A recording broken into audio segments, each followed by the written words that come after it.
All right, welcome back, everybody. So what we're doing is just to remind you is making our way back through time, really, from ourselves and the Bibles that we have back to the event of the resurrection itself, and trying to determine, first of all, are these documents that we have in the New Testament reliable? Can we trust them? And finally, can we believe what they tell us? So that's where we're going. In the last session, we talked about translation theory. We decided that all the translations of the Bible out there shouldn't throw us because we're actually really good at translation from Greek and Hebrew. And even though there are a lot of translations out there, the reason they exist is because people use the Bible for different things. And even if you take all those translations and look at them together, they don't leave any doubt as to what's actually happening in any given verse, even if they use different English words. Second, we looked at the idea of transmission. That is, where do all these copies of the Bible come from, and how can all those copies actually help us understand and have a great deal of confidence as to what the originals actually said. And we talked about how you basically do detective work and try to figure out why a particular monk would have introduced a change into the manuscript history. And if you can identify why he did it, then you can basically kick that out and say that wasn't the original, and you go with the other manuscripts. So the example of that we used was Matthew 5:22. Whoever's angry with his brother without cause. Remember, we can sort of guess. Okay, we can see why a monk would insert the words without cause. It's because it makes the verse a whole lot easier to swallow. So therefore, we're going to say that monk was probably the one that messed it up, and the other one, the harder reading, is actually the correct one. Now, once we've established, though, that we can do translation and our translations are good, and we can know what the originals said, we have to ask, do we have the right originals, right? Do we have the right books? Maybe we're not supposed to be looking at Matthew, Mark, Luke, and John. Maybe we're supposed to be looking at the Gospel of Thomas and the Epistle of Barnabas. Maybe they're the ones who are actually the ones who have it right. And sometime way back in the past, there was some conspiracy in about 350 A.D. or something like that, where a bunch of monks got together with the Emperor Constantine and decided which books were going to be the ones that were in the canon and which ones weren't. Why did we pick these 27 books and say this is the New Testament as opposed to all those other ones out there? Every Christmas and every Easter, Time and Newsweek and other magazines will run these cover stories, and they're of course they're trying to sell magazines, but they'll roll out some other, what they describe as an ancient document from the ancient world. We've discovered the Gospel of Judas, and it's going to rock the Christian church, and they'll say, why do we not accept the Gospel of Judas or the Gospel of Thomas or the Gospel of the Epistle of this guy or that guy? Why do we not accept this into the New Testament now? And the reason is what we're going to talk about for the next few minutes. How many of you read the Da Vinci Code way back in the day? If you read that, not that many actually. Okay, well, the Da Vinci Code was a fiction book written by an author named Dan Brown, and it just sort of took the world by storm. I'm not exactly sure why it took the world by storm, because on the very first page of that book, Dan Brown says, this book is a work of fiction, and yet for some reason everybody thought it was real, and so they all lost their minds talking about it. Never quite understood that. But there's a case that Dan Brown makes in the Da Vinci Code about the Bible. I want to read you a little passage from that book where he's explaining his understanding, at least fictionally, of how the Bible came to be. So one of the main characters asks this question in the Da Vinci Code: who chose which Gospels to include? Sophie asked. You don't need to know who Sophie is. Aha! Teabing burst in with enthusiasm.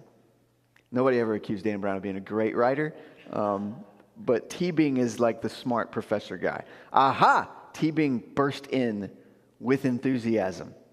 The fundamental irony of Christianity. He's Scottish. The Bible, as we know it today, was put together by the pagan Roman Emperor Constantine the Great. And that's Teabing's explanation for it. He goes on and explains what he means by that. And what he means is that in about the year 325, the evil Emperor Constantine got together with a bunch of other evil bishops of the church at, wouldn't you know it, a seaside resort in the Roman Empire called Nicaea. And they all had a closed-door meeting at which 300 years after the fact, they had hundreds and hundreds of documents laid out in front of them. The Gospel of Thomas, the Gospel of Mark, the Gospel of John, the Epistle of Barnabas. They had them all laid out in front of them on a table, and they went through and decided which 27 were going to be the ones that they chose for themselves. And the others, they launched a campaign to burn and get rid of. And therefore, what we've got in the Bible is not a carefully considered group of books, but we actually have the results of a conspiracy to say what Constantine and that group of bishops at Nicaea wanted us to understand about Jesus. So that's Dan Brown's case. And, it's a bit of a ham-handed way of putting it. But actually, in scholarship, there is an idea and a charge that that's what happened in Christianity. And so the question comes to us, do you have the right books? Why have you decided that these 27 books are your canons? C-A-N-O-N, which just means standard or rule or set of authoritative books.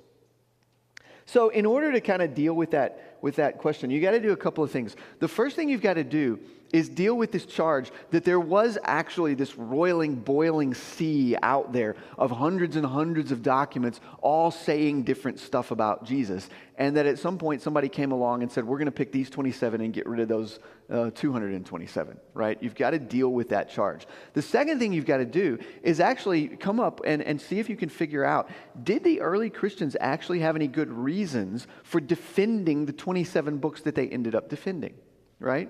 So let's deal with those two things one at a time. First of all, was there this roiling, boiling sea of hundreds and hundreds and hundreds of the Gospels and documents out there in the first place? The answer, historically, is an emphatic no, there wasn't. In fact, the only ancient documents about Jesus that have been dated to the 1st century AD are the documents that we have in the New Testament.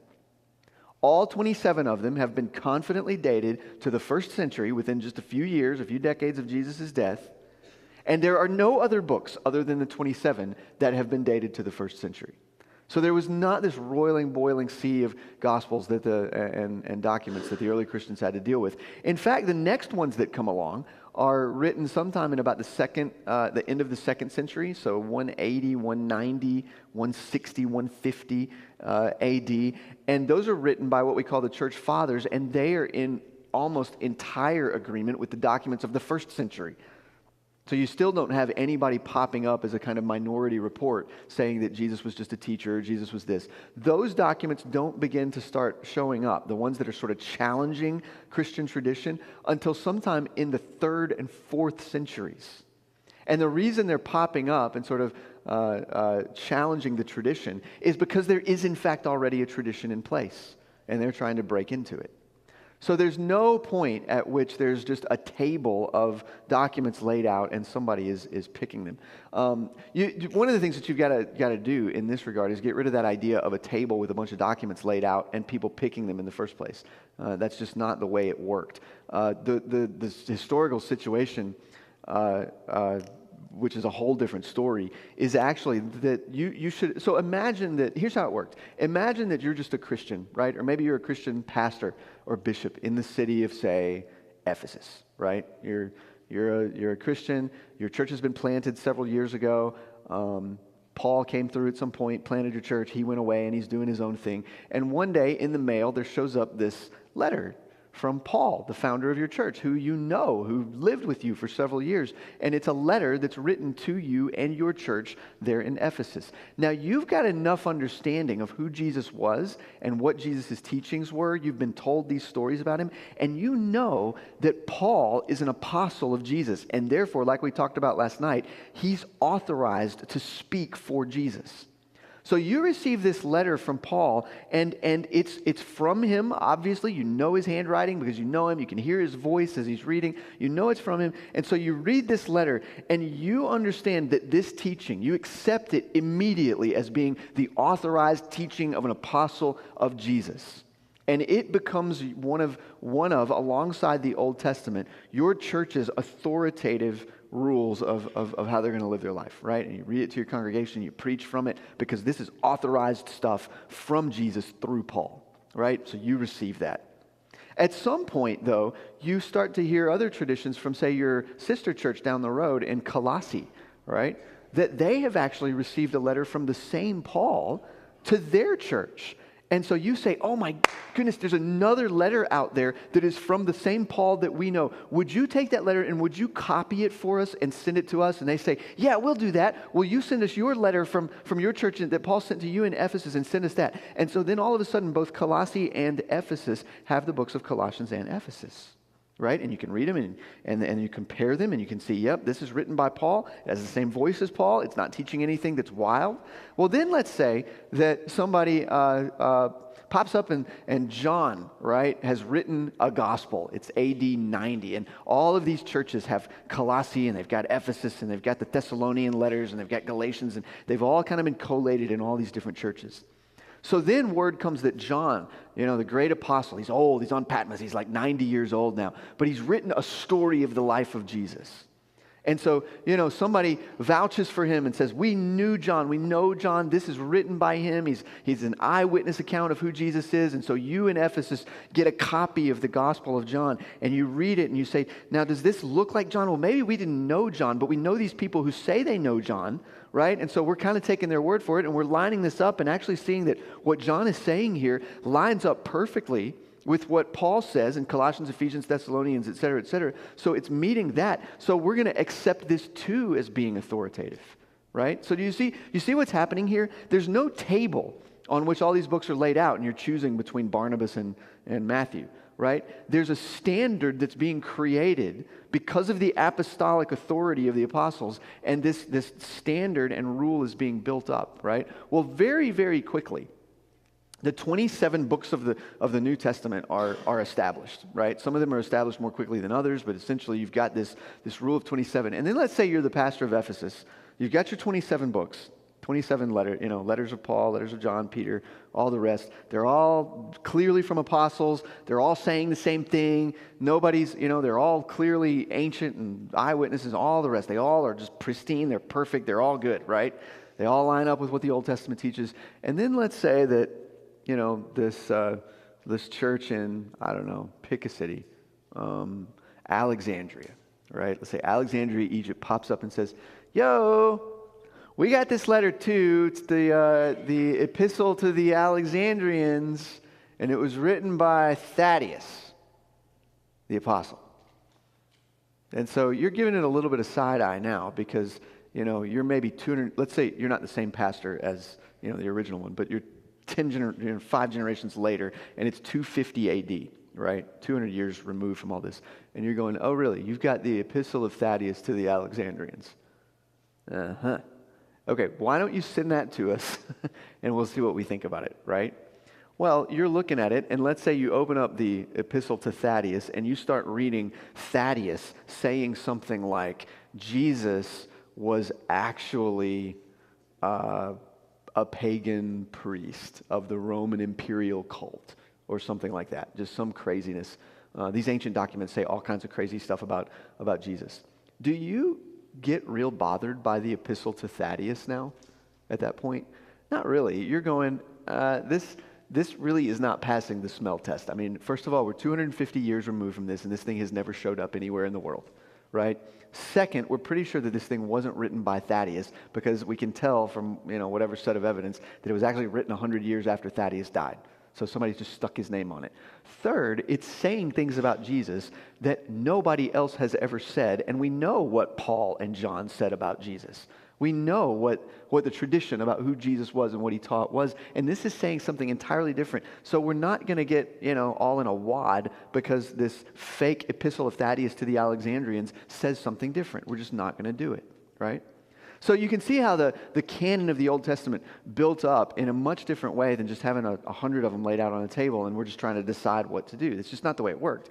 The early Christians received books from the authorized apostles, right? And as they did, and as those letters became part of a standard, other books had to sort of compare themselves to that standard in order to be included. And either they were or they were kicked out for various reasons. So turning to the second question, once that standard is created, or even once it's sort of being created over the first 100 years of Christian history, how did the early Christians decide whether to include something in that? How did they defend their standard once it was created, right? So when somebody came to them and said, listen, I think the epistle of Thaddeus to the Alexandrians deserves to be in the canon of Scripture. How did they defend their standard, and what criteria did they use to say, no, the epistle of Thaddeus doesn't belong? Right? How did they do that? On the other hand, when somebody came and said, look, I do not think that the letter to the Hebrews belongs in the Christian canon. I think we should kick that one out. How, again, did they defend their canon? How did they defend it? What reasons did they use for saying, no, these are the books and these other ones are not the books? How did they do that? Well, let me tell you how they did it. You can tell in all over the place as the Christians are talking about this, because they talked about it a lot. And we have some of their writings where they're describing, here's why this one is in and this one is out and blah, blah, blah, blah, blah. And you can actually look at those documents and come up with essentially 4 tests that they used for defending their canon. 4 tests that they used for defending their canon. I'm going to give you all 4 of those. If you ever want to take a deep dive look at this, there's one document in particular called the Muratorian Canon, M-U-R-A, T-O-R-I-A-N, Muratorian Canon, where this fella lays them all out in about as much detail and in as much organization as you're going to get. And he explains how each of these tests work, and you can see them all, and it's fascinating to see how he does it. But here are the 4 tests, and they're kind of in order of importance. Number 1, the apostles were looking for what we call apostolicity. Apostolicity, A-P-O-S-T-O-L-I-C-I-T-Y, apostolicity. And what they meant by that was that they wanted the books to be written by an apostle. Now, we talked a little bit, let me qualify that just a little bit. There are some books in the Bible that were in the New Testament that were not written by apostles, but what we figured out is that the reason they were accepted, Luke, for instance, Luke is not an apostle, but Luke is understood to be the spokesman of Paul. He was with Paul. He learned from Paul. Paul was his mentor. And so it's understood that what Luke is writing and talking about, he's learning from Paul. And so he's seen as the sort of scribe of Paul, and Luke and Acts are therefore understood to be apostolic because they're coming from Paul. So you got to either be an apostle or a very close associate of an apostle, such that you are kind of the mouthpiece of that apostle. They were looking for that. Now, why were they looking for that?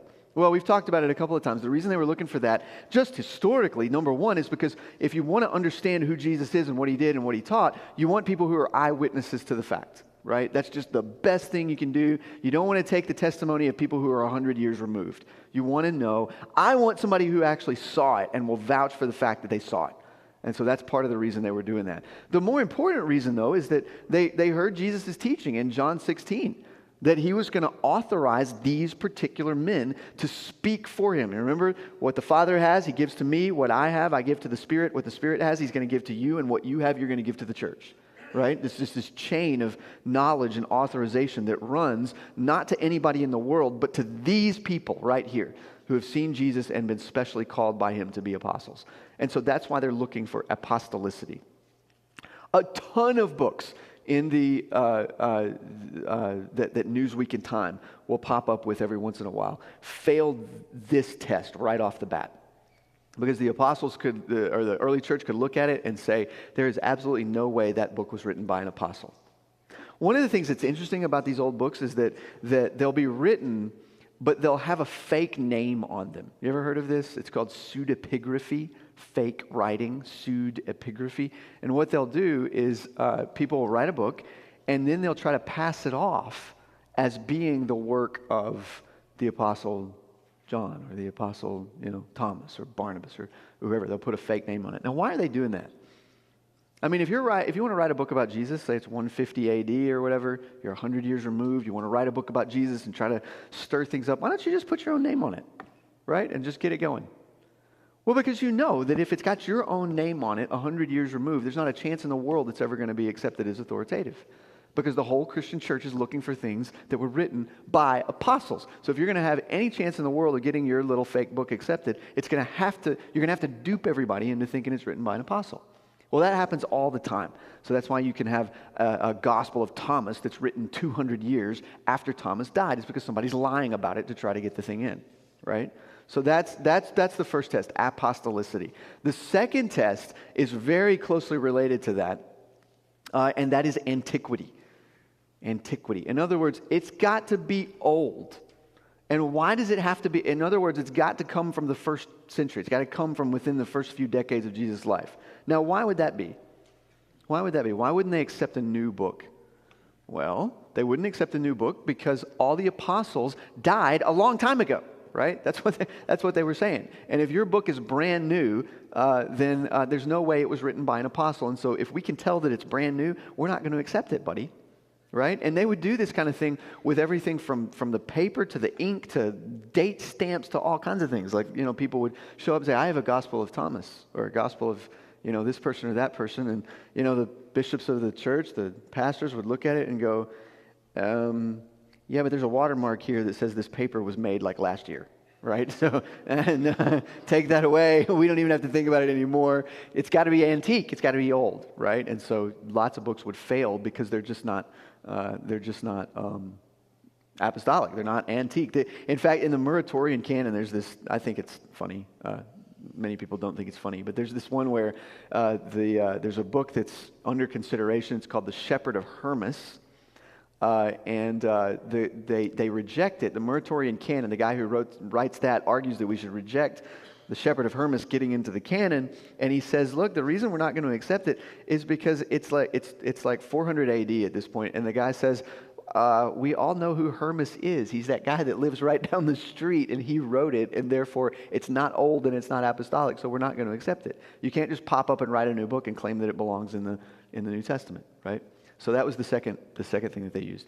Just incidentally, this is super useful to us, right, as Christians today. Those two criteria, all by themselves, are super, super useful to us. So let's just say that on the off chance, there's a fellow named, Joseph Smith, who pops up in the 19th century and says, I have been inspired to write a brand new book that comes as the Word of God and belongs right next to the New Testament. And let's just call it, the Book of Mormon. What do Christians do with that? We say, not a chance, buddy.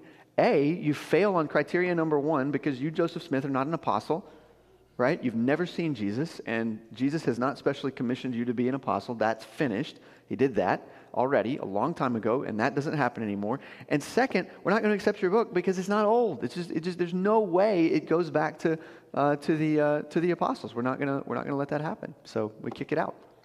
Okay, third criteria that they use to defend their canon. There's apostolicity, there's antiquity, and then there was orthodoxy. Orthodoxy.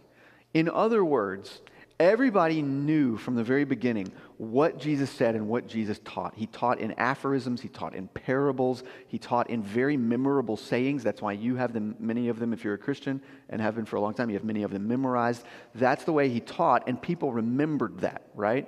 And so for the first few years before Paul began to write his letters, people were teaching each other the teaching of Jesus, and it became very widespread known what Jesus actually taught and what he said. And so when Paul began to write and say, I'm an apostle, here's a book to Ephesus, the first thing that would happen is that they determined that it was Paul. The second thing is they would determine, of course, antiquity wasn't really until later, but they determined that it was apostolic.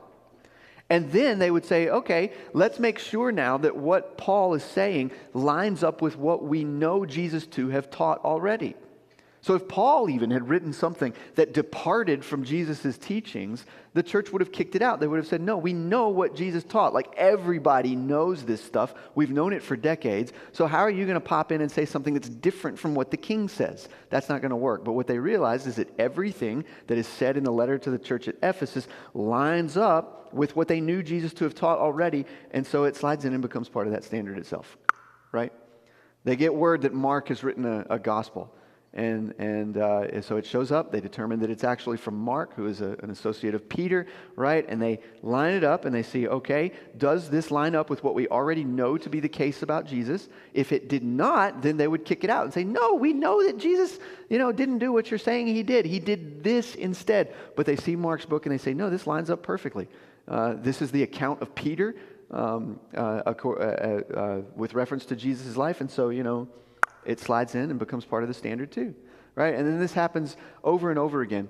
Orthodoxy means that what these books are teaching lines up with what they already know to be the case, right? So if a book pops up and says something crazy off the wall, they'd kick it out because it was not orthodox. This is actually the case with the Gospel of Thomas. I don't know why the Gospel of Thomas is the one that Time and Newsweek always like to do, but it is. They like the Gospel of Thomas for whatever set of reasons, but it fails at, like I said last night in the Q&A, it fails literally at every point. It wasn't written by Thomas. It wasn't written anywhere near the first century. And on this point of orthodoxy even, it says some absolutely crazy things that I can't even believe the media would want to sort of use as their challenge. So, for example, here's a passage from the Gospel of Thomas. This one's a lot of fun.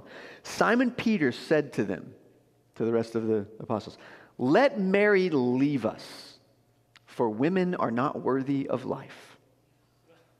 And Jesus said, "I myself shall lead her, in order to make her a male, so that she too may become a living spirit, resembling you males. For every woman who will make herself male will enter the kingdom of heaven." That's the Gospel of Thomas that Time and Newsweek desperately want to try to stick into the canon of the New Testament. And the early church would have read that, and they would have said, "That's ridiculous. Jesus never taught anything like that, and so therefore you fail not only at apostolicity and antiquity, you fail at orthodoxy, because we know Jesus never taught that. In fact, he taught exactly the opposite in certain places." So the Gospel of Thomas fails in that sense too. Okay, so those are three of the tests. The last test that was useful to them was the the test of universality. So it had to be apostolic, it had to be antique, it had to be orthodox, lining up with what we already know to be true of what Jesus taught, and also it had to be widely used and circulated. So by, say, 250 AD, 350 AD, if somebody pops up out of Alexandria with their little private letter that they think they've got from Peter or whatever, at that point, that late, the whole church is giving the side eye to that book, because they're saying there is no way that there is a legit letter from Peter hanging out in your little church that is authentic but hasn't been seen or used by anybody else 300 years on.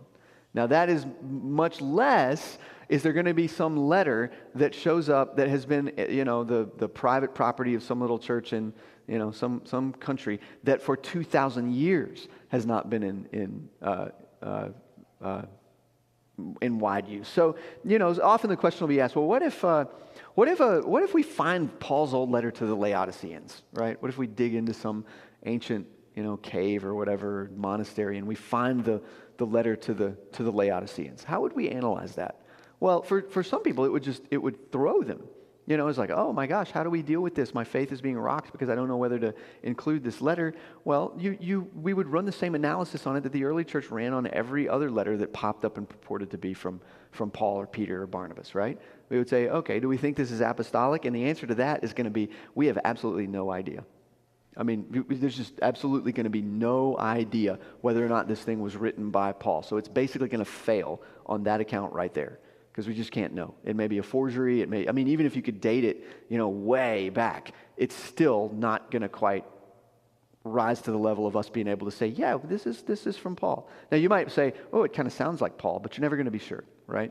Antiquity, it might or might not pass that test. If it's old enough, maybe you could date it to the first century. Maybe you'd find out that carbon dating and everything else, wow, this paper actually looks like it's from 60 AD, right? This thing is antique. Okay, check, maybe it is antique. Orthodoxy, that would be pretty easy to figure out, right? Does it say what we already know to be the truth about Jesus? That would be a great question to ask of it. And it might get a check mark or not on that test, right? So you've got a question mark, a check, maybe you've got a check. What about the fourth one, universality? It just fails. It fails like right off the bat, because you've had millions and millions and millions of Christians for 2,000 years who have done just fine without the lost letter to the Laodiceans. And so just like the early church would kick out any book that wasn't in universal use or widespread use, so we would not allow the canon to be changed by some new book purporting to be the lost letter to the Laodiceans. It might be super interesting to read, right? It might be super interesting to look at from a kind of historical matter, but we wouldn't allow it into the canon because it doesn't pass all four of those tests with flying colors. Now, here's the thing. Here's what I want to push on you about this. There are 27 books in the New Testament. All 27 of those books pass those four criteria with flying colors. Every single one of them is without a doubt apostolic, is without a doubt antique, is without a doubt orthodox. In other words, it lines up with the standard of Jesus' teaching that we've all always known, and they were all in widespread use. Every single one of them passes all 4 of those very reasonable tests. Of the other books that exist that we know of that might be laid on the table as candidates for inclusion in the New Testament, 0 pass all 4 of those tests. So there are 27 books that pass them and 0 outside of it that pass them.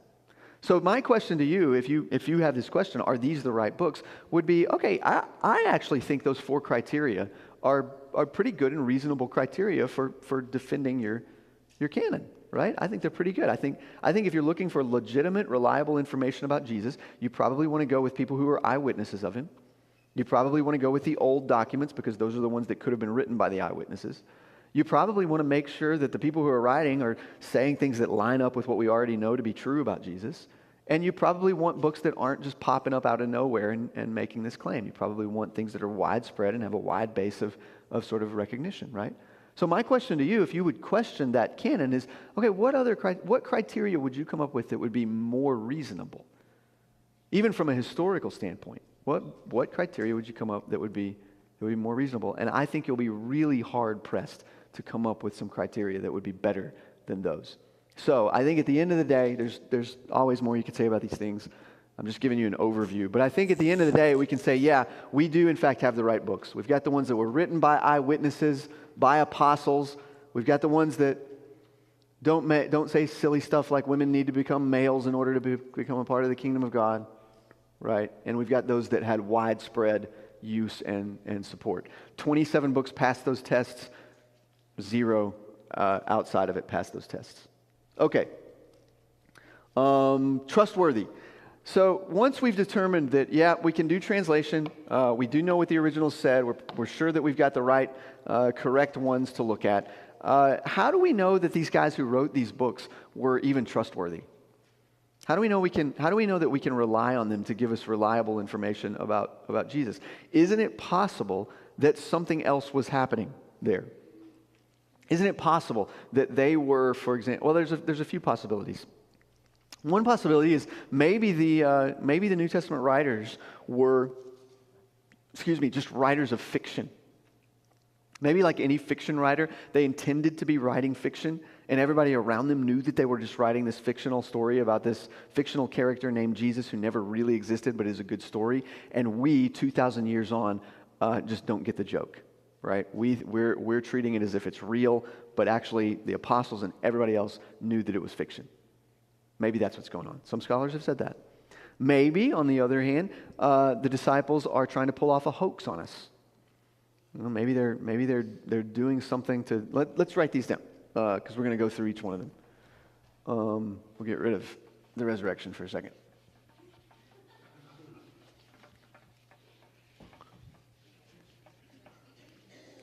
Okay, so first possibility, maybe they're writers of fiction, right? We're trying to determine if they're trustworthy. Maybe they were writers of fiction. Maybe they're trying to pull off a hoax, right? Maybe they themselves were duped,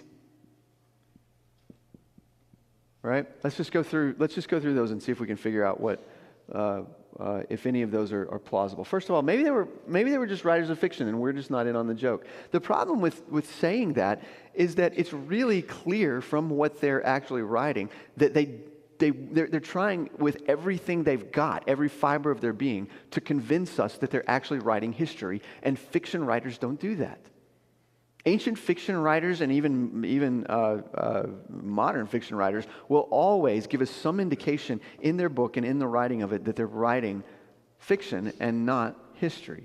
And they don't go out of their way to try to convince you that they're writing history. I mean, it's like the Da Vinci Code, right? At the very beginning of the book, it says this is a work of fiction, and any, resemblance to figures living or dead is accidental, so please don't sue me. That's what he's saying.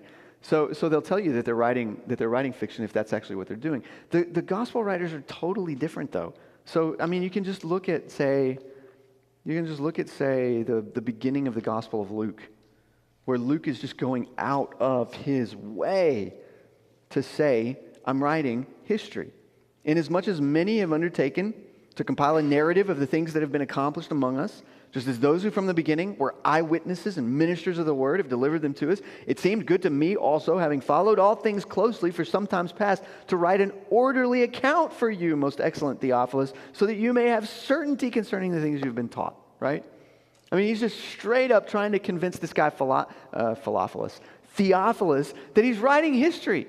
I've studied this. I've made an inquiry into it. I've gathered up the evidence and the stories. I've pulled it all together, and I've written for you, O most excellent Theophilus, an orderly account of the things that happened so that you can be sure of the things that you've been taught. In other words, all these stories that you've heard in the oral tradition about Jesus, I'm pulling them all together, talking to Paul, and we're putting them together into this orderly account for you. He's writing history.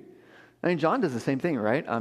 He says at the end of his gospel, he says, look, the things that Jesus did, they could fill up the whole world could be filled up with the books that could be written about the things that Jesus did. But I'm writing these things to you so that you may believe that he is the Son of God. He means for you to believe him and then to believe in Jesus because you believe him. Another thing about Luke, let's see.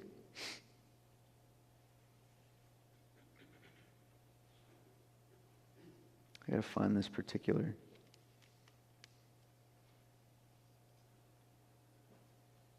Okay, Luke chapter 2. You can look at it if you want to, or I'll just read it to you. I want you to notice all of the historical references that Luke makes in these first few verses of chapter 2. In those days, a decree went out from Caesar Augustus that all the world should be registered. This was the first registration when Quirinius was governor of Syria, and all went to be registered, each to his own town. And Joseph also went up from Galilee, from the town of Nazareth to Judea, to the city of David, which is called Bethlehem, because he was the house of the house and lineage of David, to be registered with Mary, his betrothed, who was with child. Somebody's counted them all up and found out that there are 23 different historical verifiable or unverifiable, falsifiable references to actual events that were going on in the ancient world in those 5 verses, 23 of them. Now, why is that important? Well, it's important because fiction will often include historical references that are verifiable or falsifiable, and you can go verify them or falsify them, right? So, for example, my kids and I and my wife are in the process of watching all 7 seasons of the hit show 24. Anybody ever watch 24? Yeah, some of you are. It's about this counter-terrorist guy who does his thing. Anyway, in 24, there's a series through the 7 seasons of it. There's a series of presidents of the United States, right, who show up in this show. One of them is named President Palmer. Another one is after President Palmer gets killed. Then there's President Logan. After President Logan turns out to be a terrorist spy, there's a president. This person. It's a crazy show. Anyway, a series of presidents. Palmer, Logan, I forget the name of the next one. Anyway, the thing is, those references are, if you are wondering if the hit show 24 is historical or not, if it's telling a true story, it makes enough historical references, like to a person named President Palmer, that you can go to the historical record and ask the question, I wonder if there actually was a President Palmer of the United States of America. And you can find out that so far, there hasn't been, right? And so you can say, okay, this show is probably not trying to tell me a historical account of what happened. This show is telling a fictional story, and it's taken a real office and filled it with a fictional character. And therefore, I can be sure that this is fiction, right? And intended to be fiction. Well, Luke seems to be going out of his way here to use historical references that are verifiable or falsifiable precisely so that you can go back and check, was there actually a Caesar Augustus? Did this Caesar Augustus actually put out this decree in the years during which Quirinius was governor of Syria? Was there a place called Galilee and a little town called Nazareth? And was that town, Bethlehem, called the city of David, et cetera, et cetera, et cetera? You can verify and falsify all of those things. And what you find out as you look at the historical record is that every single one of them checks out. Right? Now, it took some time for us to verify each one of those things. There was some doubt about Quirinius for a little while, but we've actually found out, after all, it turns out there was a Quirinius of Syria right about the correct time. Now, there was some weirdness with his marriage that made us sort of lose him for a little bit, but he pops back out of the historical record eventually, and there is, in fact, a Quirinius of Syria. So anyway, the point is, Luke is writing history. And you can look through all the other writings of the New Testament, and you can get rid of this idea that they were writers of fiction deliberately, and that we're just not getting the joke. That's not what was going on. Well, what about a hoax? I mean, is it possible that the apostles, the early writers of Christianity, were trying to pull off a hoax on us? Well, I don't think so, and there are a few reasons why that just doesn't hold any water historically. One of the reasons that it doesn't hold water is because all of the documents of the New Testament were written and sort of publicized. They didn't exactly publish them. To publish something was just to like walk out your front door and say, I'm done. That's all you could do. But they were publicized. They were copied and sent around the world and all the rest. Within just a few decades of Jesus resurrecting and ascending into heaven, or if you're not ready to buy that yet, of his life, right, when he was alive. And there were lots of eyewitnesses still alive and around who were reading those books, including enemies of Christianity who didn't want it all to be true.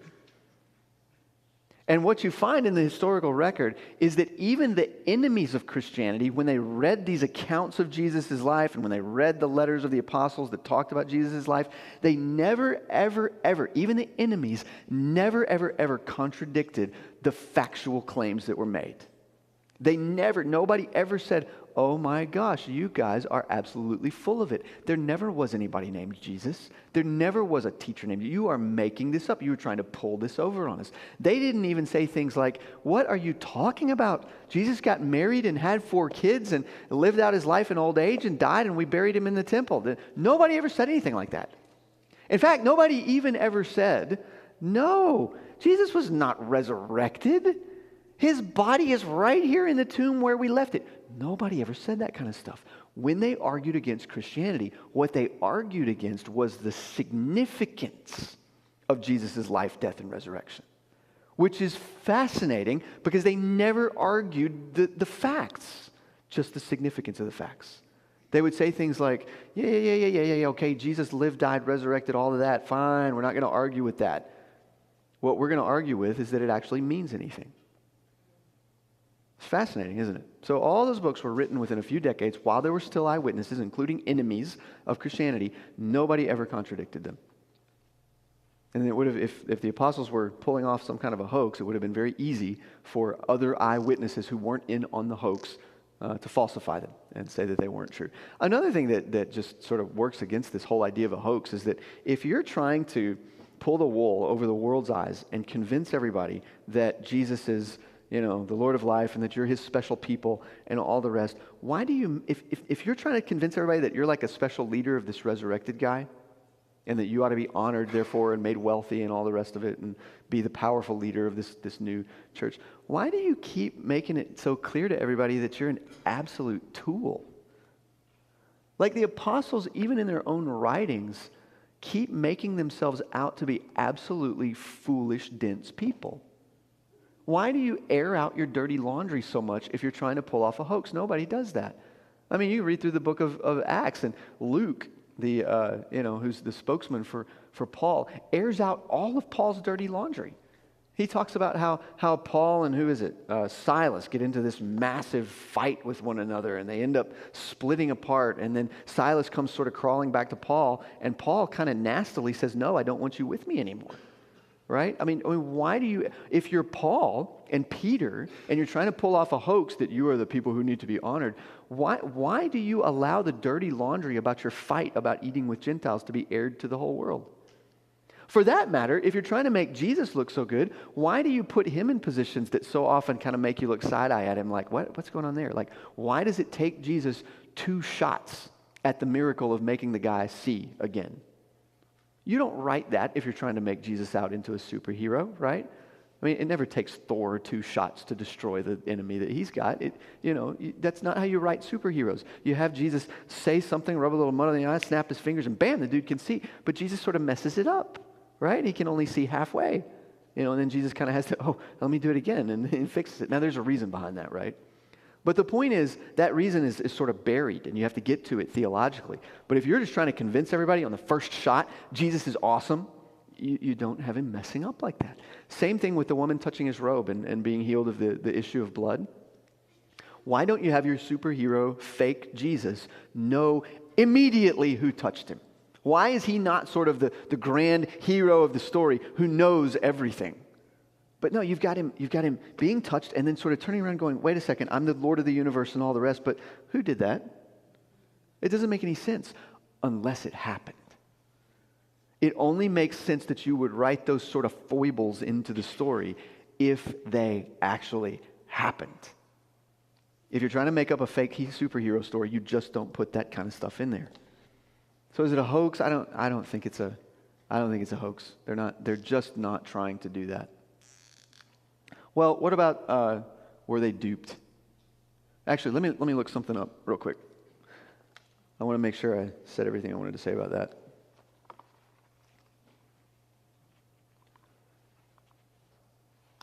Oh, yeah. One more thing about the hoax thing. If the apostles are pulling together a hoax, trying to hoax the world, what exactly was their goal? I think I mentioned this last night. What was their goal? Was it to get wealthy? Was it to get powerful? Was it to get honored? Were they supposed to be the great leaders of this powerful new church in the Roman Empire? I mean, whatever goal you come up with, you have to come to the conclusion historically, just given what happened to them all, that they were utter and abject failures in that goal. Right? None of them got wealthy. None of them got powerful. None of them became influential in the empire. In fact, they were all killed in really horrible ways. And yet, right up until the very end, decades and decades and decades into this hoax, with their dying breaths, they were still saying, this is all true. Right? I mean, just think about it. If you're trying to pull a hoax off on the world, and you've been working on it for 40 years, and it's not working, right? You're not wealthy, you're not powerful, you're not influential the way you hoped. It's just absolutely not working. And then somebody puts a sword to your throat and says, "Look, I'm either going to kill you or you're going to admit that this is a hoax." Nobody dies for a hoax at that point. Nobody does. You give it up at that point. But none of these guys did. They all died these horrible deaths, and to their last breath, they were saying, "This is true. This is true. This is true." So it wasn't a hoax. Historically, there's just no way it was a hoax. Well, maybe they were themselves duped, right? I mean, lots of different things have been said about that. Maybe some say they were the victims of mass hallucination. But of course, if you got any training at all in psychology, you know that mass hallucination is an utter impossibility unless you believe in some sort of ESP, right? That brains can talk to each other. Because by definition, a hallucination is a purely subjective internal thing that happens in your brain. And yet you've got these stories in the New Testament of Jesus appearing to 3 people, then 12 people, or 11, Judas is dead by now, and then 40 people, and then 500 people. Well, are they all having the same hallucination at exactly the same time? Are they all having the same hallucination repeatedly? I mean, did these 12 or 11 guys have the hallucination first that Jesus was in the room with them and talking to them? Then did they have the exact sort of same hallucination, only this time on a beach around a campfire where Jesus roasts a piece of fish and then eats it? I mean, is it possible that 12 people are having precisely the same hallucinations over and over again? And then is it possible that 500 people are having a single mass hallucination that they saw Jesus all together? I don't think so. It just doesn't make sense, and mass hallucination is a nonsensical thing psychologically in the first place, right? So they're not duped. They're not the victims of mass hallucination. Some people have said, I mean, a kind of variation on that theme is that, well, it was wishful thinking, right?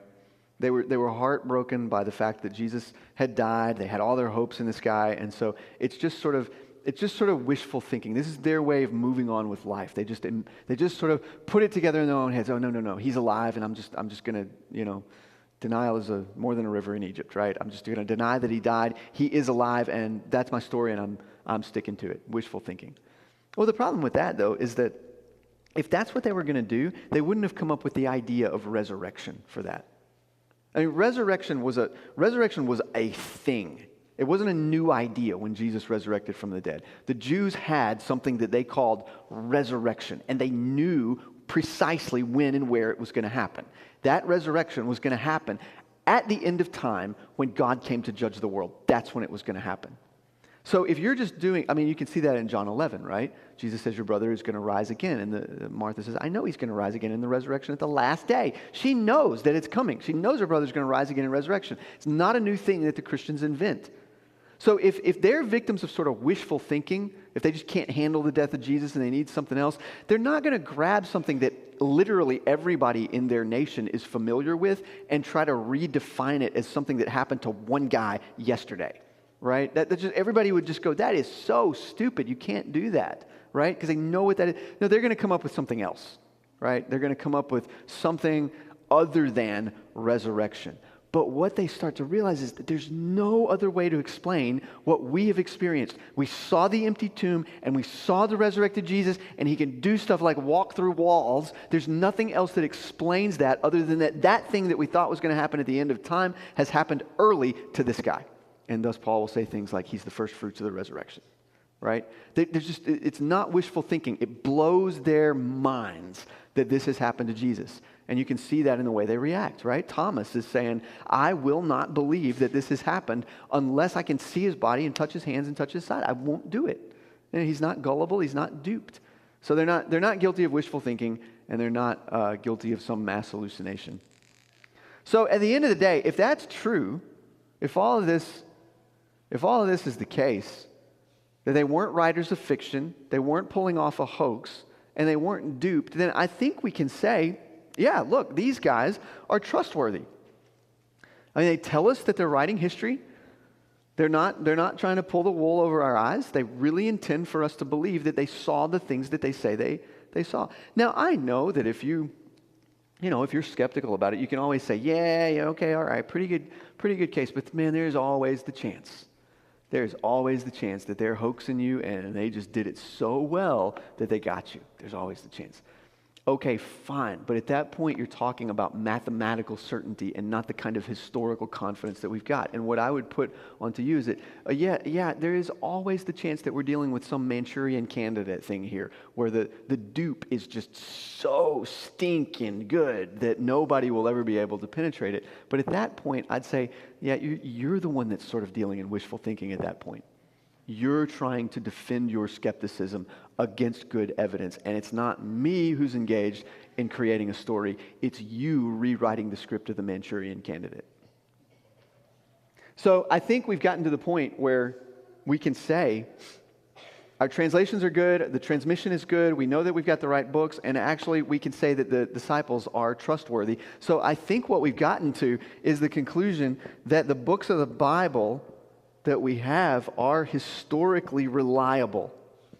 In other words, we can look at them and we can trust them as being historically reliable.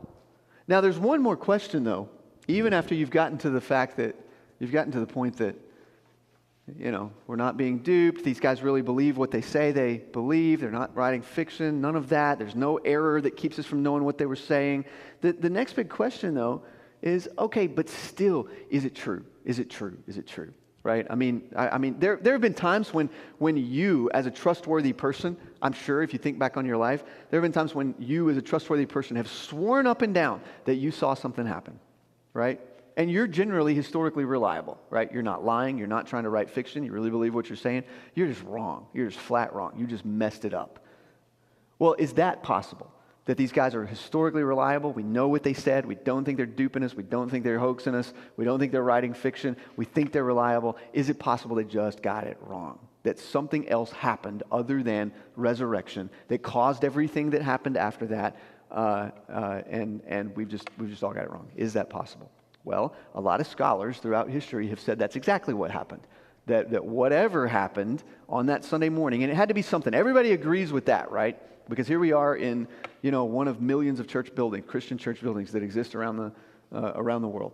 And it all, if you trace it back historically, it all goes back to that Sunday morning when the disciples said they found an empty tomb and then saw Jesus, right? There's this explosion that happens throughout world history. Something happened on that Sunday morning that caused it all to happen. And the question is, what was it, right? Well, Christians say the thing that caused that nuclear explosion on that Sunday morning was that Jesus was resurrected.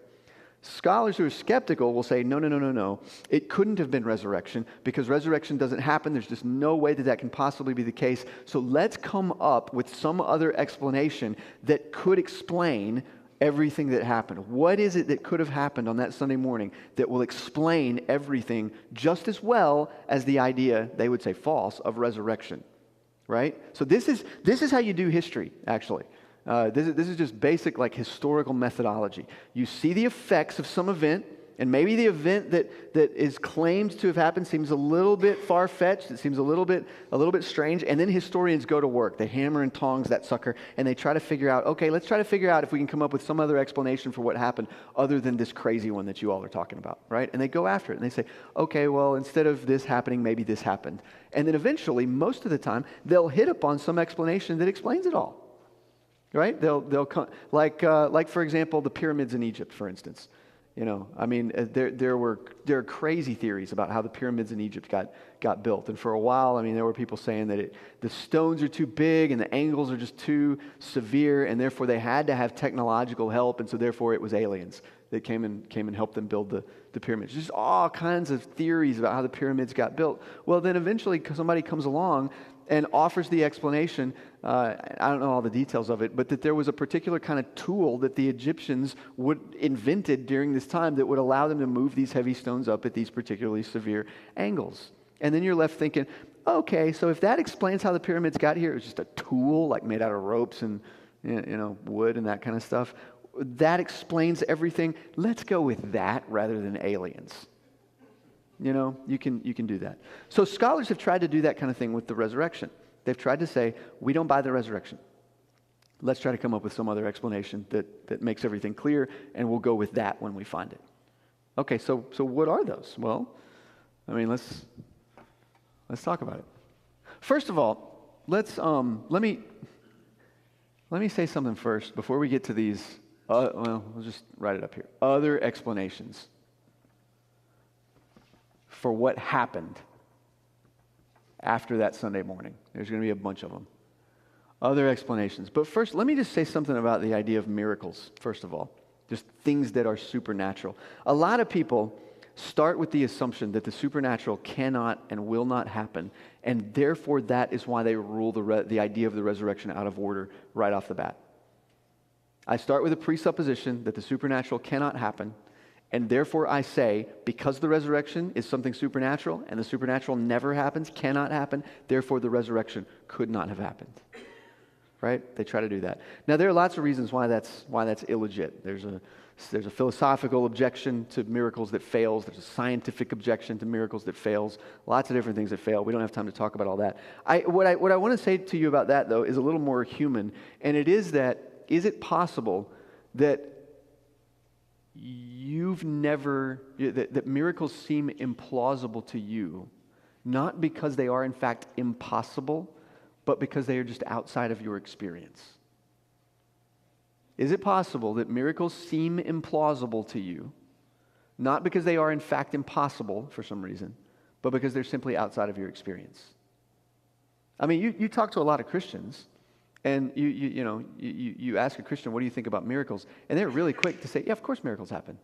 Miracles happened in the past, and miracles happen now, and presumably miracles will happen in the future. Why? Because those Christians would say, because miracles are inside the realm of my experience. I know them from the Bible. Some people even say, some Christians will say, I know miracles in my own life. Of course they happen. Maybe it's just that it's not in your experience. Here's a thought experiment for you. Imagine that you've got a guy, and let's say this is the 17th century. Let's just go way back before you've got a whole lot of modern technology. And you've got a guy, he has lived his entire life on a tropical island right at the equator of the earth, where the temperature never goes below, say, 70 degrees, and that's in the dead of winter, if there even is such a thing on the equator, right? He's just never known anything other than 70-degree weather and above. That's his whole life's experience. Also, he has no TV, he has no Twitter, he has no television, he's got nothing like that. Well, let's say that one day, onto the shores of his little island comes a ship from Norway. The Norwegians have discovered his little island, and they, come up to the sands of his island, and they get off, and they get to talking to each other. And let's say that the Norwegians say to our guy on the island, there is this thing that happens where this water right here that we're paddling around in, where this water can actually turn into a stone. And the guy on the island is just like, no way! There is absolutely no way. And the Norwegians say, yes, of course there's a way this water can turn into stone. If it gets cold enough outside, it will turn into ice. And the guy is going to say, no, I am declaring right now that it is impossible for water to turn into a stone. Ice does not exist. Now, why is he saying that? He's saying that because ice and the conditions for ice are utterly outside the realm of his experience. It's not because ice is somehow impossible. It's just that he's never seen it. And he doesn't even have the sort of mental categories and the mental structure to be able to conceive of ice. But it doesn't mean ice doesn't exist. And when the Norwegians leave, they're going to say, look, dude, you can stick in that skepticism all you want, but I hope you get a bowl of ice cream someday. It's really good stuff.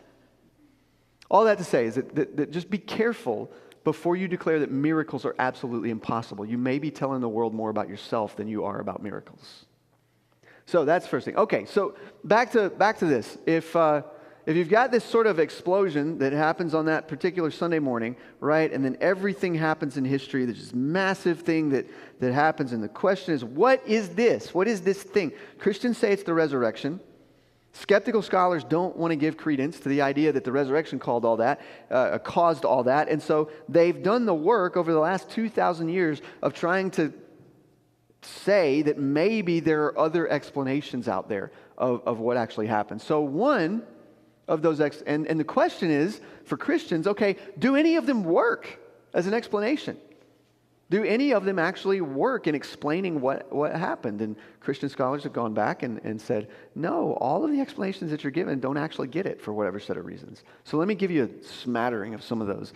Actually, this is more than a smattering. These are like the leading candidates, the best ones. What if the women on that Sunday morning and then the apostles went to the wrong tomb? What if they walked into the wrong garden, they walked to the wrong tomb, and they walked into a tomb that actually wasn't used at all, and it's empty, and they become convinced that Jesus is alive, right? Maybe, and they start telling everybody, and bam, everything happens in Christian history, right? What if that's the case? Does that seem plausible to you as a historical explanation? I don't think so, and the reason that I don't think so is because the Jewish leaders and the Romans had every motivation to correct that error if that error had actually been made. I mean, you can read the historically plausible accounts now that we've determined they're historically reliable and plausible. You can read those historically plausible accounts and see that the Jews were really worried about it. They were actually really, really worried about determining and nailing down where Jesus' body is with the express purpose of being able to produce the body if anybody decided to make good on those promises Jesus made that he had been resurrected from the dead. They were really worried that the disciples were going to go steal the body, right? And so if the disciples had done this, if they'd gone to the wrong tomb and walked out into the city of Jerusalem and started saying, the guy's resurrected from the dead, the Pharisees and Pilate himself would have been like, no. You went to the wrong tomb, and so we've got this seal on the tomb here, and the soldiers are guarding it, and you know what? Go get the body of Jesus hanging on the city wall, and let's just put an end to this.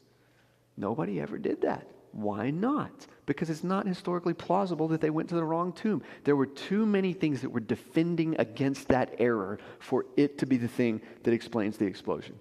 They didn't go to the wrong tomb. Okay, well, let's do this one. What if Jesus didn't die on the cross, he just nearly died? Anybody ever seen Princess Bride? There's a big difference between dead and nearly dead, Billy Crystal. This is actually a common thing. This is an ancient objection to Christianity. It's one that Islam actually makes against Christianity, is that when Jesus died on the cross, he didn't actually die. He was just really close to dead. In fact, he was so close to dead that his heart had stopped, all his vitals, his skin had gone ashen, and he looked dead. And so what happened is that they took his almost dead body, put it in the tomb, and 3 days, on the third day, 2.5 days later, this Jesus sort of stumbles to life, right? And he comes out appears to his disciples, and they declare not that he's just been resuscitated, but that he's resurrected from the dead. What about that? And then, bam, boom, Jesus resurrected. That's what happened. Historically plausible? I don't think so. I just don't think so. I mean, you'd have to have, you remember the hoax thing. I mean, you'd almost have to have the hoax thing running, and that's unlikely, we've already seen, for this to even be barely plausible. But I don't even think it passes the smell test. I mean, it's just ridiculous to think that Jesus, let's even say that somehow this guy, he's been in the tomb with no food and no water for 2 days, like a little more than 48 hours. He's got nail wounds through his wrists, nail wounds through his ankles. He's got a spear wound in his side, no food and water. He's been flogged, so there's no skin on his back because of the flogging. And let's say that somehow this dude manages to move this multi-ton rock off the wall. Somehow he manages to do that, right? No angelic help. You can't have the angels help if this is the explanation. So he gets that out of the way. Who knows how that happens? He stumbles into the apartment where the apostles are staying, and he says, I am the Lord of life and the conqueror of death. They're not going to believe. They're going to go get a doctor. They're not going to run out talking about how this guy's resurrected and is the King of Kings and the Lord of Lords, and all authority in heaven and on earth has been given to him. They're going to be glad their friend is alive, and they're going to go try to save his life. That's what they're going to do. It's just utterly implausible that Jesus was nearly dead instead of all dead. It just absolutely doesn't make any sense. Let's see. Let me look and see what some others of these are. Wrong tomb, almost died. Yeah, it's very similar to the wrong tomb one, but there's they did in fact steal the body, right? Which essentially is the hoax idea, right? They're pulling off a hoax on the world, and all the objections that we lodged earlier to the idea of a hoax come into play. And it just becomes utterly implausible. It's sort of a connection or a combination of everything that's wrong with this and everything that's wrong with the hoax idea, right? The whole point of putting the seal on the tomb and placing the soldiers there and all the rest was to prevent this. They were worried about that, right? And so we're going to say that somehow the disciples pulled it off over the might of the Roman Empire, and then they pulled off it's got everything wrong. It's like wrong multiplied by wrong. There's just no way that the stealing the body thing worked, and then they pulled off a hoax, and bam, that's what caused it all. They get way less plausible after that. There's mass hallucination. They were overwhelmed by a dream or a mystical experience, a profound heavenly feeling of forgiveness and new spiritual life. Victims of a severe case of wishful thinking. We've already talked about that. Yeah. Look, when you come right down to it, here's the thing. We could line up. There's maybe, I don't know, I just listed off about the top 7 of them. There's maybe 7 alternative explanations for this whole thing that scholars have offered over the last 2,000 years. And the point is that not a single one of them is historically plausible. There's only one explanation for everything that happened right here, and that is that Jesus actually bodily, truly got up from the dead, and the disciples' lives were changed by it. So at the end of the day, I think what we can say is that the Bible's historically reliable, all right? That's everything from here over, right? The translations are good, the transmission is good, it's the right books, and the dudes who wrote it seem to be trustworthy guys. They want us to believe what they believe, and they truly believe it. And then you start looking at actually what they're talking about, and there's no other explanation that even gets close to plausible other than what they said actually happened. Jesus got up from the dead. So, just to close the circle, if that's true, then we've got a case for the resurrection of Jesus that is not circular, right? Do you notice what I didn't do in this case? This is important. I did not make the case that Jesus was resurrected from the dead based on a presupposition that the Bible is the Word of God. I didn't do that. I did not say, Bible's the Word of God, therefore Jesus was resurrected from the dead, and if you believe otherwise, you're not. I didn't do that. Didn't do any pulpit pounding like that. This case for the resurrection of Jesus was based on the principles of doing history, right? That's how it's done. And what we came to was a historically reliable conclusion that Jesus got up from the dead. And there are, therefore, massive implications of that. I mean, the most massive implication isn't even that the Bible is the Word of God. I mean, that's the question that you all wanted me to answer in coming here. Why do we believe the Bible? Well, this is why. But the most massive implication of Jesus getting up from the dead is that he is not just the King of Kings and Lord of Lords. He is your King of Kings and Lord of Lords. That's the most massive implication. And the question is whether you're going to recognize that now, of your own free will, or whether you're going to recognize it later when either you die and stand before him or he comes back and you stand before him and you don't have any choice but to recognize it. That's the greatest implication. So, I'm sure you've got, if you came in and you're not a Christian or you've never thought about these things, I'm sure you've got other questions. We're going to take, the next however long to work through some of those as you put them on Sligo or whatever that's called. But if you've got questions, my exhortation and plea to you really would be, don't just put those questions on the shelf. The most important thing you can figure out in this life is whether you think Jesus actually got up from the dead. If he did, it changes everything. If he didn't, it also changes everything. So don't put these questions on the shelf as if your job or your studies or your this or that is more important than this question. This is the most important thing you can do. And if you're struggling with it, go after those questions. Find them. Christians have been thinking about these things for a long, long time, and there are, in fact, answers to your questions. All right. Thanks, guys, for your time. All right, we're going to go straight into that Q&A time. And if you have the app open, you'll see some of those questions, and you can be thumbing up ones that you especially want to hear Greg answer. I'm just going to set us up real quickly here, and then we'll do that. So several questions came in that are about the book of Hebrews. Yep. So apostolicity, if we aren't sure who the author of Hebrews is, how are we sure that's part of the Bible? Are there other ones too, or just that one? Oh, it's just the same thing. Yeah, the disciples, or not the disciples, the early Christians just decided very early on that they were sure enough that it came from the hand of one of the apostles, even though they weren't exactly sure. They thought for a long time that it was Paul, decided eventually that it was not Paul, but they decided that there's enough eyewitness apostolic authority, not authority, but like texture, apostolic texture to it, that they accepted it as apostolic. The interesting thing about Hebrews, though, is that because of that, it was actually one of the last books to sort of slide under the line. So even in thinking about the process of the canon being created and defended, you can see the early Christians being extremely careful and non-gullible. So Hebrews was really the one that they had a hard time with, and it took a long time. But finally, the conclusion was, we think this thing is apostolic. We still have some question about it, but it meets all the other criteria with flying colors. And even though there's some lacuna, there's some blank in our knowledge about it, we're going to accept it anyway. The thing that's important for us in thinking about this is how careful they were with it, though. The book of James had the same problem, only on another criteria. It was one of the Hebrews and James were like the last two to make it in, right? But with James, it wasn't apostolicity that held it up for a long time. It was. Anybody want to take a guess? What do you think it was? Orthodoxy. Yeah. They had a hard time figuring out if James was saying something different than Paul, and finally they came to the conclusion in chapter 2.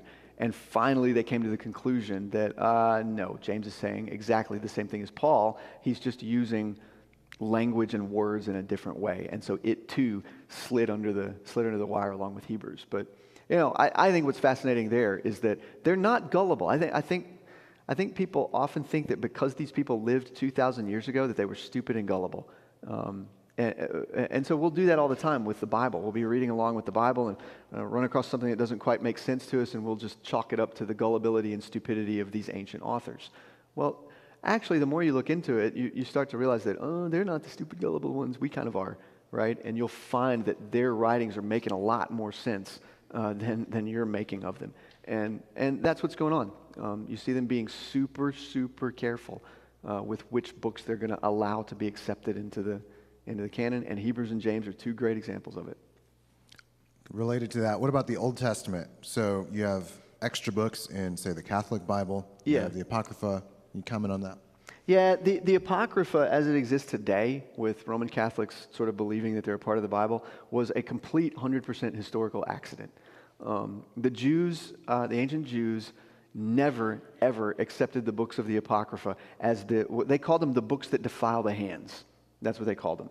It was just a way of talking about the honor with which we're supposed to hold these 39 Old Testament books, the books that defile the hands. The Apocrypha were never, ever, ever books that defile the hands, and everybody knew it, right? So when they didn't have books, the ancient Jews didn't. They had boxes of scrolls, and so there were certain boxes that contained books which defile the hands, and there was another box that contained books that were just edifying, fun to read, good, important. We like these books, but they don't defile the hands in the same way. Well, what happened over time, and it's a purely historical accident, is that once you start to get codices, which this is a codex, and any book that this is a codex. This is a codex. Anything that looks, has this kind of form is called a codex, and the plural of that is codices, not codexes. Anyway, once you start to get these, what happened is that the 39 books that defile the hands were printed and put into the codex, and then right after that, instead of being in a different box, it would just be a different section of the codex. The books which do not defile the hands but are still helpful were put into the codex right after them. And over time, what happened is that the distinction between the two just got lost. And so over a few hundred years, eventually you get a tradition that builds up throughout the Catholic Church that all of these books are books which defile the hands. And then at some point, the Pope, I forget which one it was, just recognized that and used his ex cathedra power and said they're all the Bible. So total 100% historical accident. The Jews were very clear. They had the Tanakh, you remember that? The law, the prophets, and the writings, the Tanakh, T-N-K. You talk about the King James Version. And someone asks, why is it still used today when its translation is not as accurate? I think tradition. I mean, it's tradition and beauty is what I would say. There are things that the King James does in certain sections of the Bible, the Psalms in particular, that are just breathtakingly beautiful. And it's that high, poetic, old English that makes it so. And people love that, and I love that. Another reason is tradition, right? You've all memorized certain parts of the King James probably without even knowing it. I bet if we all gave our memorization of John 3:16, it would, for most of us, it would be the King James Version. And so it just sort of sticks. The King James is not a bad translation. It makes some mistakes because it accepts a certain manuscript tradition that we actually know is not the best manuscript tradition. And so it'll throw in things every once in a while that probably don't belong. But it's not a bad translation, and if you love it, I would say continue to use it. If you're going to preach a sermon, you probably want to look at the NASB, the ESV, and the NIV alongside it, just to be sure. Putting you on the spot here, when the King James was written, how many roughly manuscripts did we have? You said over 5,000 today. A few dozen is? Yeah, I don't know. Somewhere, I'm not sure. Far fewer. So I think I think that just underscores some of what you were teaching in that earlier session today. Like how many people here grew up mainly using the King James Version of the Bible? All right. Now, of those people, how many of you mainly use that today? All right. Not one of you. One of you. And of you who had the hand up and then the hand down, how many of you would say changing translation of the Bible from a translation that started with far fewer manuscripts, your beliefs just significantly changed? Like that was a real turning point for you in your faith, and you kind of changed and clarified so many beliefs because you changed a couple, maybe. Yeah, I think that underscores what you were talking about earlier. With all the differences, there aren't major doctrinal changes, even with all this new manuscript evidence of the last few hundred years. Yeah. The thing that's problematic, there's no problem using the King James. I mean, it's great, right? The problem is when you run into folks who will say that it is the King James Version itself that is the inspired Word of God.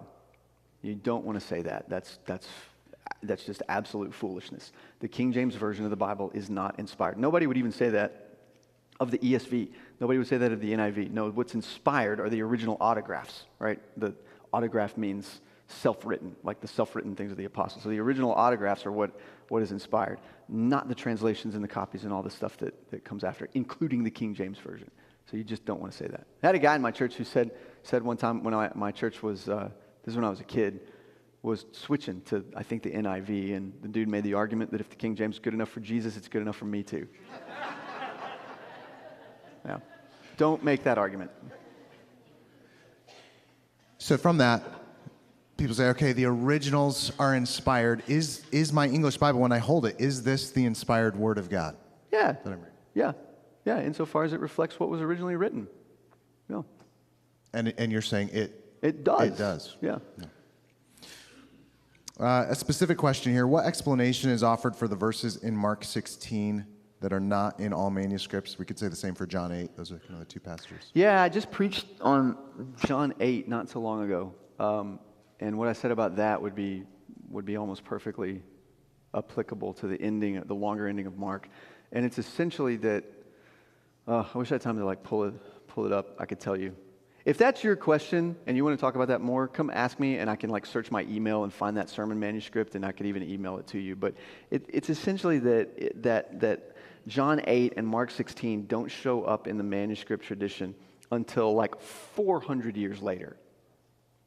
Also, at least as it pertains to John 8, the story of John 8, this beautiful story of the woman caught in adultery and Jesus saying, writing in the dirt and go and sin no more, it shows up in the manuscript tradition, not always right there in John 8, but at various places in the book of John. It'll show up at the end in one, it'll show up here, it'll show up there, it'll show up John 8, it shows up all over the place, which kind of says, okay, this was a story that might actually have been true, right? It may be part of the oral tradition, people had heard this story. It might actually have happened, in fact. But what we certainly know about it is that Christians loved it. They just think it reflects Jesus. They think it sounds just like him. They love that story. And they wanted it somewhere. They just couldn't figure out where to put it because John didn't put it in his book. So therefore, it's not scripture, but it's kind of like the Apocrypha, right? It's a beloved story that probably reflects a whole lot of truth, may even be the truth, but John didn't write it, and they couldn't figure out where to stick it. So, I don't know if that's true of the ending of Mark, but it's those kinds of considerations, just like for John 8, that are going to cast a lot of doubt on the ending of Mark.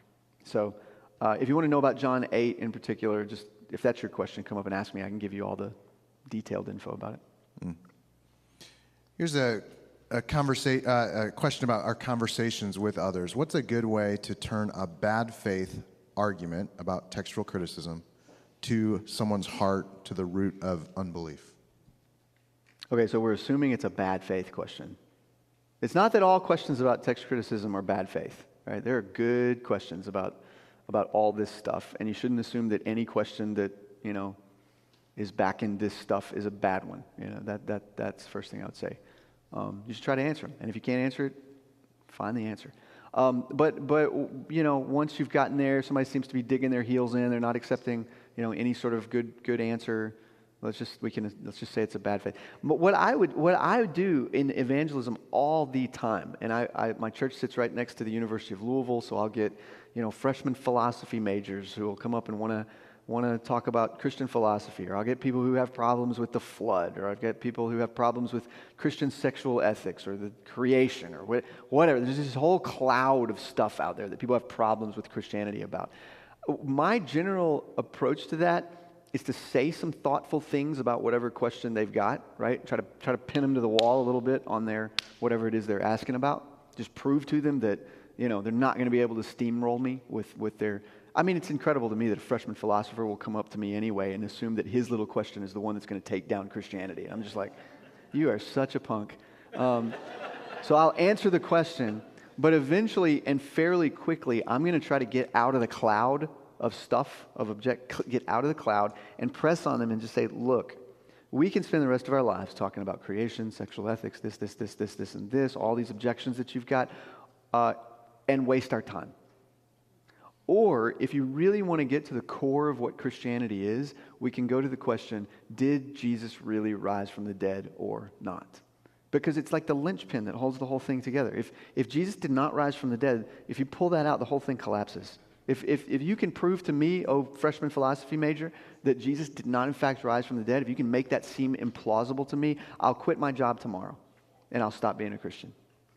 But on the other hand, if we get to the end of talking about this and me laying out evidence and you reading books and all the rest, and you come to the conclusion that, yeah, it's actually historically plausible that he did rise from the dead, that's got massive implications for you. So let's not waste time bickering about the cloud of stuff that you might have objections about. Let's go right to the heart of it and put our money where our mouth is and decide together, did Jesus rise from the dead or not? I think that's what you do. Let's take that a step further. So someone does some examining. They say, this makes a lot of sense. I think he probably rose from the dead. Where do you go from there? Because what you're describing as faith is more than that. Yeah. Well, there's a huge difference. You've all heard there's a couple of things to say about that. One is you're not going to argue anybody into regeneration. You can't argue anybody into the kingdom. That's a miracle that has to happen in the heart. It's done by the Spirit of God. What apologetics like this is good for, though, and what the Holy Spirit will often use it for, is that he will use his people and their apologetic making a case, as Peter says, to remove obstacles out of the way, right? He'll allow his people to do that, and then once the obstacles are removed, then he does the work of regeneration. He'll do that often. Now, there are often other times, and you've probably seen him, where he doesn't wait for the obstacles to be removed at all, and he just plows right through them, just and regenerates somebody, right? That happens too. But the Holy Spirit just seems to use us to do this work of getting obstacles out of the way, and then he regenerates. So that's what apologetics is doing, is taking away obstacles. So at the end of it, once all the obstacles are removed, you still need that miracle, right? You still need that to happen. That's what's going to tip somebody over into faith in Jesus. But there's also a huge difference between believing that something happened and believing in something. Does that make sense? You can believe that Jesus existed and yet not be trusting in Jesus. And so that is actually what, and those two things are, English confuses it because those two meanings of belief are utterly different, right? One is just like intellectual assent, and the other one is faith, trust, reliance. And the two are not the same thing. Now, this one requires this one. You have to give intellectual assent to something before you can lean on it, right? But this does not require this, and we ought to have different English words for it. But belief tends to cover it all. So, do the apologetic work, pray that the Lord will do that miracle, but what you want to then press on is, look, I don't just want you to sort of admit grudgingly that Jesus rose from the dead historically. What I want you to do is see the implications of that and then rely on this resurrected Jesus to save you from your sin. Because once you say he's resurrected, then everything falls into place, right? Then you need to believe him when he says that you're a sinner. You need to believe him when he says that you're liable to hell because of that sin. You need to believe him when he says, I'm the only one who can save you from this. You need to believe him when, the whole thing, it all just falls into place. So you're pressing for this kind of faith, not just this kind of assent. What would you say to someone who's reading Scripture and they come, maybe they're even a Christian who believes all of this, but they still just kind of get tripped up when you read about the walls of Jericho falling down or the virgin birth or something like that? It's like, I want to believe this, but it's just hard. Do you work through all of this in your own life when you come to places like that, or do you not have that response to passages? Well, no, I think I have at various times, but I just think, okay, literally the craziest thing that I could possibly believe as a modern human being is that Jesus got up from the dead.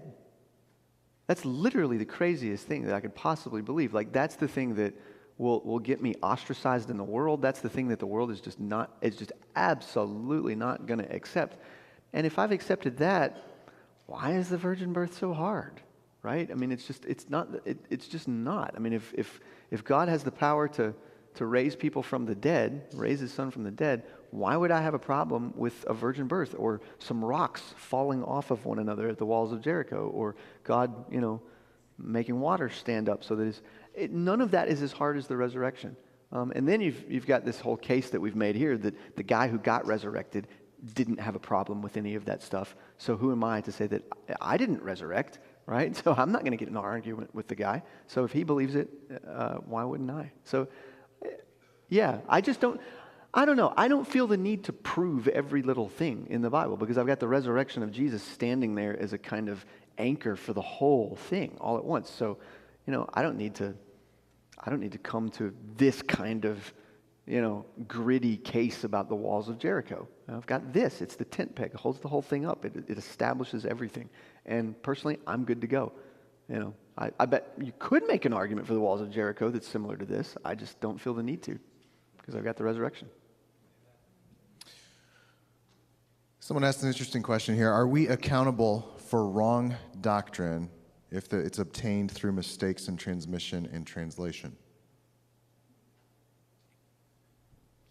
I'm not sure how to answer that because I don't think I think that's an empty category. I don't think there is any wrong doctrine that exists because of mistakes in translation and transmission. So you mentioned that. Maybe just talk a little bit more about that. The types of differences in those manuscripts. Yeah, they don't. You look at all 5,400 of those manuscripts, and there's a bunch of differences, right? There's like 500. If you take the whole 5,400 manuscripts, right, and lay them all out, they're literally like 500,000 little differences in them. They're everywhere. But the thing is, they're not big ones. It's going to be the difference between, like I said, most of them are nonsensical, right? It's just stuff like misspellings of a word. It's a clear misspelling. Sometimes it's a word missing. It's just very clear. They're nonsensicals. You can throw all those out, and then you're only dealing with like 200,000 differences over the whole 5,400 manuscripts, right? After that, then you've got things that are the difference between plurals and singulars, right? So did Jesus sit on one donkey or two donkeys, and all of that kind of jazz.